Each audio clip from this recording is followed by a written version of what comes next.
Διαβάστε στο πατριωτικό μακελιό της Δευτέρας. Διεφθαρμένη πολιτική και συνδικάτο της ελληνικής καμόρα. Τι ξέρει για τη μαφία και τις δολοφονίες ο υπασπιστής του Σαμαρά. Ο αξιωματικός της Ελλάς Λάζαρος Γκλεζάκος, το σκοτωμένο αφεντικό του υποκόσμου και οι βαλίτσες με τα βρώμικα εκατομμύρια.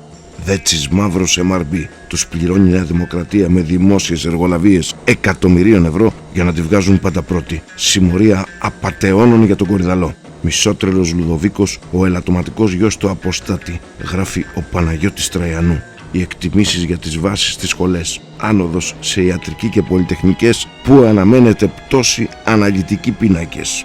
20 Ιουλίου 1974. Τα λιοντάρια της Κύπρου και η τουρκική εισβολή. Ήρωες χωρίς παράσημα. Αφιέρωμα του Λιβοσκόπουλος. Τα λεφτά δεν τα αγάπησα ποτέ γιατί δεν ξέχασα από πού ξεκίνησα. Στο μακελιό της Δευτέρας. Γιατί η αλήθεια είναι η αλήθεια του λαού.